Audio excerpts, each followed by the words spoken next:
Mga katambay, mga kababayan, si Kamanong po nagbabalik po muli sa inyo para po magkomento. Samahan niyo po inyong lingkod. Magandang umaga po muna, tanghali, hapon, gabi. Madaling araw po sa atin lahat. Saan man sulok ng bansa o mundo tayo naroon, naway maingatan po tayo mga kababayan. Ito po, umpisa na po natin mga kababayan. Ito po, putok na po ito sa social media mga kababayan. Habang nagsasalita po ang Pangulong Marcos, nito pong nakaraang araw na nagtalumpati po siya sa araw ng kagitingan. At dito po ay pinahayag niya po ang sinasabing mga benepisyo po ng mga naulila o naiwan ng mga men in uniform ay yung mga benepisyo raw po ipasisimplihin na lang daw po ang pagkuha nito ng mga naulila na pamilya mga katambay ng ating mga men in uniform. Habang nagsasalita po siya ay dumugo po ang kanyang ngipin mga katambay o sa may parte ng ilalim ng gilagid mga katambay. Pakinggan po muna natin ang talumpati at kumentuhan po natin mga katambay. At ipakikita po natin mamaya ang itsura po ng dugo sa kanyang gilagid o ngipin mga katambay. Pakinggan po natin ang Pangulong Marcos. Kung nakita naman, basta't maliwanag na maliwanag, na KIA ang isang tao at talagang kayo ang pamilya, bakit ano pang kailangan natin gawin? Kaya sisiplihan po natin para po lahat ng mga dapat tumanggap ng tulong sa ating pamahalaan ay mabibigyan kaagad kapag sila ay namatayan. Pinasisimplihan na ni Pangulong Ferdinand Marcos Jr. ang proseso ng pagkuha ng mga benepisyo ng mga pamilya at defendants ng mga men in uniform killed in action o ang mga nasawi habang sila ay gumaganap ng kanilang tungkulin. Sabi ng Pangulo, ikinalungkot niyang malaman na hindi na ibibigay ng tama at mabilis ang mga ipinapangako ng pamahalaan na mga benepisyong nakalaan sa pamilya ng mga nasa serbisyo na nagbubuwis ng buhay para sa kapakanan ng ating bayan. Lagi natin sinasabi, kahit ano pang mangyari, ang inyong mga pamilya ay aalagaan natin, hindi po namin pababayaan. Kaya't nagtanong po ako, tinatanong ko sa kanila, ito ba ang mga benepisyo na ating ipinapangako sa mga nagseservisyo para sa atin? Ito ba ay nabibigay ng tama? Ito ba ay nabibigay ng mabilis? Medyo nalungkot ako dahil ang sagot, hindi pa naibigay. Sabi ko, bakit? Bakit naman na hanggang ngayon na napakatagal na ay hindi pa nila naramdaman yung tulong ng ating pamahalaan at ang pasasalamat ng isang buong bansa sa kanilang serbisyo. Ang nakikitang dahilan ng mabagal na proseso sa pagkuha ng claims ay ang komplikadong documentary requirements na kailangang maibigay ng mga dependents. Yan po mga tambay, narinig po natin ang pahayag ng ating Pangulo, di ba? Ang binagoong ang Pilipinas. At kumakalat po yan sa social media. In-screenshot po ng inyong katambay habang nagsasalita po. Ito po ang lumabas mga katambay, yung kanyang gilagid. Kung nakikita nyo po, talagang dumudugo po. Nagdurugo po yung kanyang sa may ilalim po ng kanyang ngipin. Yan po ang malaking question po ngayon. Tinatanong po kung talaga bang magaling na ang Pangulo. At nakarecover na po ba talaga ng 100% kung totoo po ba na talaga siya ay na-ospital? Mga kababayan, ito pa po isa mga kababayan. Ito po yung kaninong nagsasalita po siya ng araw ng kagitingan. Ayan po mga kababayan. Nakita niyo po? Yung sa may dugo. Ayan po, mapula po at talagang yung dugo po ay nasa may kaliwang nasa may bandang kanan po yata yun. Opo, sa may kanan, sa may bandang kanan po sa ilalim ng gilagid, malapit sa ipin. Ayan po. Kita niyo po? Yan po yung dugo nung presidente. Yan po ngayon ang tinatanong po ng ating mga kababayan. Ano kaya yung dugo na lumalabas sa presidente na galing sa kanyang bibig? Yan po. Hindi naman siguro nagnganganga ang presidente. Yung araw kasi usong-uso sa matatanda yun di ba mga kababayan? Yung mga nakaka-relate dyan, yung mga nasa probinsya, yung mga nganga, yung ginagamit ng mga may edad po na parang dahon po yun, di ba? Pagka meron po mga nakalagay pong ingredients doon, pagka nginuya po ng nginuya ng matatanda yon, nagiging kulay blood, di ba? Hindi naman siguro nagnganganga ang Pangulong Marcos. At nung napakarami na pong napapansin sa Pangulong Marcos, di ba? Pagka yung mga talumpati, katulad po ng nagtalumpati rin po siya sa kasundaluhan. At ito po yata parang last year, may lumalabas naman po sa kanya ilong. Ito po, ilong naman po lumalabas na parang powder. Yan. Kuha rin po yan ng ating mga kababayan na talagang nakita po na may lumalabas po sa kanya ilong naman na powder, na pinong-pinong parang hindi malaman kung pulbos o gawgaw o harina. Pinong-pino po ang lumalabas naman po. At ngayon naman po, ang nakita naman po lumalabas sa kanya ay dugo naman po sa ngipin, sa may gilagid.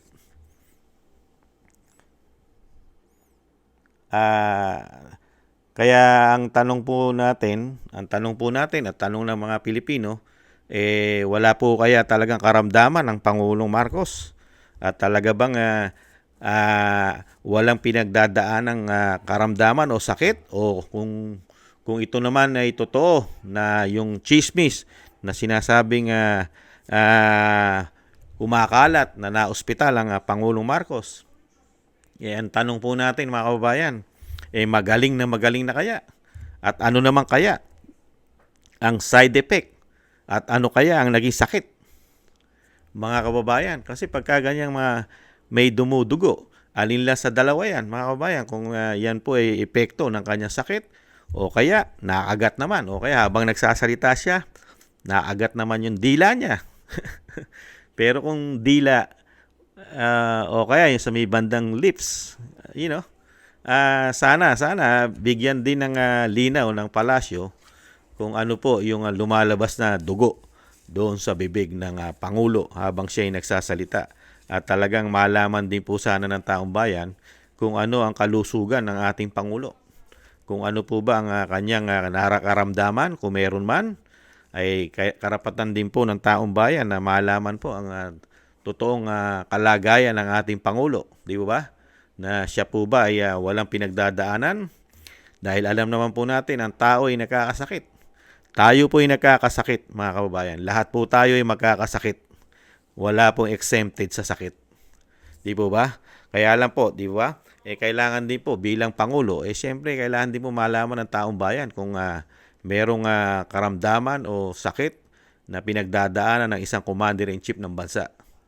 At para po ang pagdududa ng Pilipino ay hindi po ito mapatungan ng patong-patong na hinala kung ano man ang nangyayari sa Pangulo.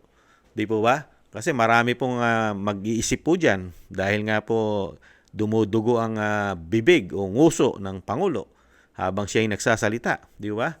Yung iba, ang sinasabi ng iba na mga kababayan natin, iyan daw po epekto daw po ng sinasabi daw pong pagpupulburo naman na side effect daw po yan. At meron naman daw po iba ay parang nanggagaling naman daw po yan sa may lungs, sa may baga. Marami pong kumakalat po ngayon sa social media na kung ano-ano po ang issue about po dyan sa pagdurugo po ng bibig ng presidente ng Pilipinas, mga kababayan. Dahil nagsasalita siya, talagang lumalabas po ang dugo sa kanyang bibig. At nung mga nakaraan, ang lumalabas naman po ay powder sa kanyang ilong, mga katambay. Mayroong powder naman. Ngayon naman po, dugo. Nung mga nakaraan, di ba? Ang ilong, powder. Ang bibig, dugo. Kaya nakakagulat po, mga katambay. Dahil una-una, hindi pa rin natin nakikita ang First Lady. At ang First Lady po ay talagang sa PTV4 na lang po natin nakikita. Sa mga larawang kupas. At sa mga video raw po na talagang uploaded na at talagang matagal na at inulit lang po i-upload ulit o ipalabas sa PTV4, mga kababayan. Siyempre po, dito po sa nangyari po sa talumpati po ng Pangulo, dito po sa mga kasundaluhan po sa araw ng Kagitingan, talagang pag-uusapan po ito at pagpipiestahan po ito. Katulad po nito, dahil nga Pangulo ka ng bansa, ay nagsasalita ka lang, lumalabas yung dugo sa bibig mo, siyempre marami magtatanong na Pilipino, magiging concern diyan sa dugo na yan dahil ikaw isang Pangulo. Di ba? Talagang sasabihin, ano ba yan? At anong klase ang, saan ang gagaling yung dugo? At siyempre, pumuputok pa rin ang balita na siya ay na-ospital, di ba? Na-confine daw, sinasabi sa social media at kumakalat. Kaya dito, siyempre, mag-iisip din ng Pilipino na baka daw na ito nga ay may katotohanan na siya ay na-ospital at talagang may pinagdadaan ng karamdaman dahil nga lumalabas ang dugo sa kanyang bibig. Pero diyan po, may pag-aaral naman diyan, mga kababayan. Lalabas naman po katotohanan yan, mga kababayan.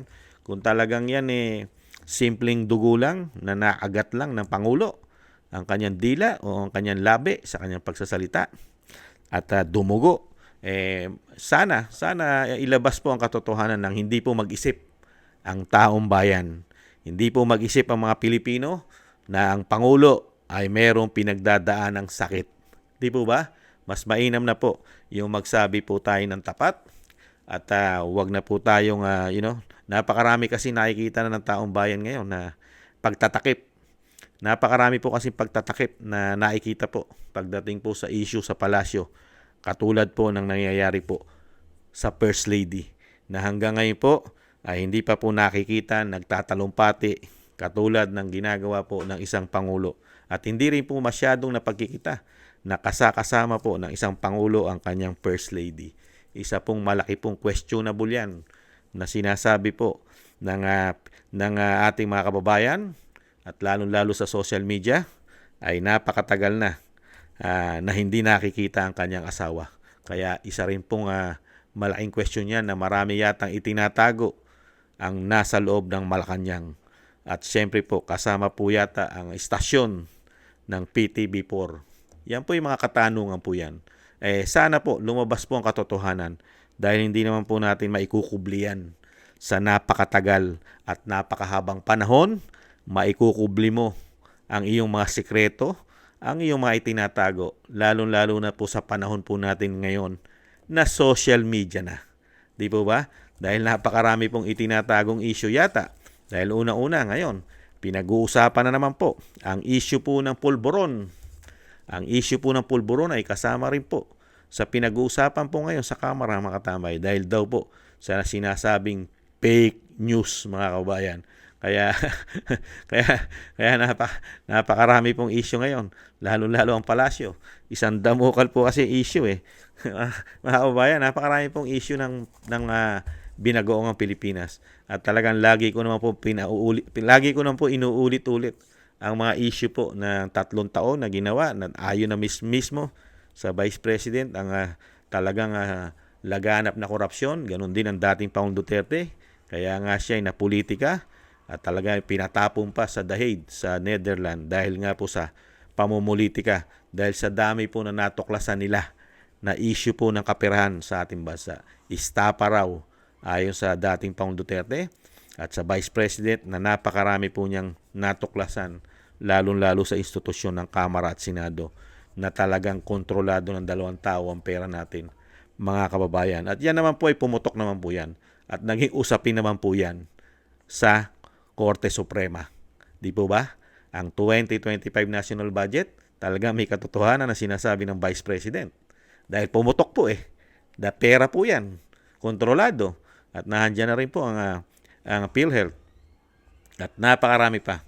Kaya po pag nanalo po ang Team Duterte sa Kongreso at sa Senado, madadagdagan pa po na madadagdagan ang dapat imbestigahan. Lalong-lalo po ang issue ng pulburon ng Pangulo at syempre po ang mga proyekto na kailangan malaman kung tama ang paggastos, kung ito ay napunta sa proyekto o napunta lang sa malalaking vault nila, mga kababayan. Sana po yung sinasabi ng ating Pangulo ay tangkilikin po natin ni dating Pangulong Duterte na dating Pangulong Duterte na kailangan natin ipanalo ang Team Duterte, mga kababayan, para po makita natin ang ating bansa na hindi po natin makita ang ating bansa na tuluyang mapunta sa basurahan. Yan po ang sinasabi ng Vice President. Ang ating bansa ay papunta na po sa basurahan pagka hindi po natin ito napigilan at hindi po natin nagawa ng paraan na sila pa rin ang manunungkulan na napakarami po itinatagong sikreto sa atin, sa mga Pilipino. Kailangan po matuldukan na ito. Kailangan na po matuldukan at maimbestigahan na po ang dapat imbestigahan. Lalong-lalo na ang mga pinasabog ng Vice President at ni dating Pangulong Duterte tungkol sa ating kapirahan at syempre po sa bisyo na droga o pulburon, mga kababayan. Yan po muna ang ating update, mga kababayan, dahil putok na po ito. At si Kamanong ay nagtatanong din po kung ano na po ba talaga ang kalagayan ng kalusugan ng Pangulo. Dahil napakarami pong napapansin ng mga Pilipino. Lumalabas na powder sa ilong, ngayon naman po lumalabas na dugo sa bibig, mga kababayan. Ano kaya ang sitwasyon ng kalusugan ng Pangulo, mga kababayan? Bago po tayo magtapos, maraming salamat po muna. Shoutout po sa mga nagbibigay po ng biyaya at nagtitiwala po sa inyong lingkod. Thank you po. Shoutout po kina Kingston 123 ng Hong Kong, Gina Ray, Solid DDS ng Berlin, Germany, Jake Yahut ng California, USA, Jasmine Channel, Telma Pasawa, Dan Rivero ng Anchorage, Alaska, Bon Rosales ng France, John Sarip ng Amsterdam, Holland, Jonah Banks ng Milwaukee, Wisconsin, USA, Julieta Celona ng Sydney, Australia, Ma'am LB Sermani ng North Miami, Florida, USA, Grace Obet ng California, USA, Michelle Del Valle ng New Zealand, Sara Nakamura ng Japan, Melencio Bandivas ng Jeddah, Arabia, Trojanta ng Korea, Lopez Ibina ng Saitama, Japan, Librado Reyes ng California, USA, Danilo Basan Jr. ng Jubail, Saudi Arabia, Roberto Papa, United Kingdom, 29, Narciso Esteban, Reynaldo Pexon, June De Jesus, Lee Chen, Ana Santos, Bon Rosales, Benjamin Garduque,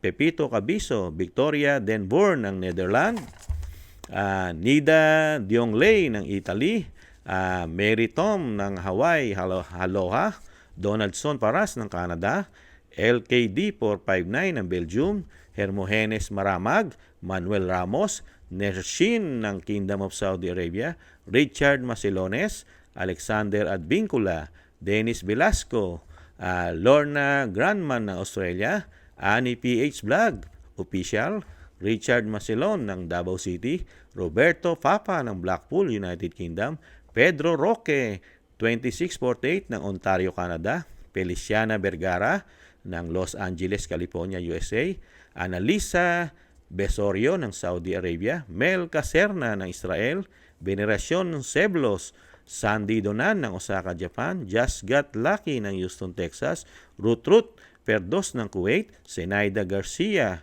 ng Italy, Cheyenne Nico ng Saitama, Japan, Dorina Villa ng Brussels, Belgium, Olivar Edito ng Honolulu, Hawaii, Danilo Oñate, Madonna Sultan, Rolly Pineda, George Soleto ng Seattle, USA, Peli Subido ng France, Paris, Sonia Diaz Liano, Ami Cabrera ng OFW, Saudi ng Davao, Dennis Velasco ng Iceland, Mario Carbajal ng Europe, Dorina Villa, Clara Ibarra, Luz Ferrer, Victoriano Carrera, Erlinda 60 Mix Vlog,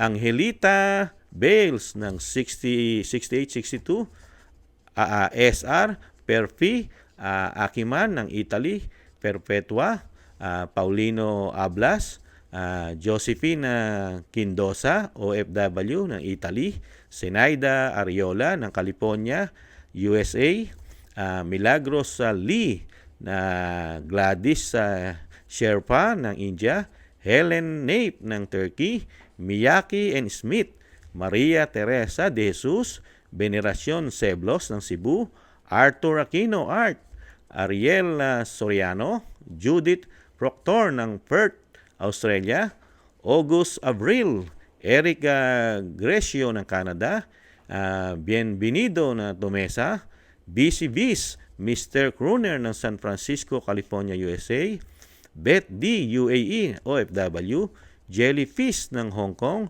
Rodolfo Laura ng Davao City, Rolando Guerrero, Reggie Chayamasita ng Japan, Alex San Jose ng Poland, Neil Eva Veyron ng Australia, Crisanto de la Paz at USA live stream.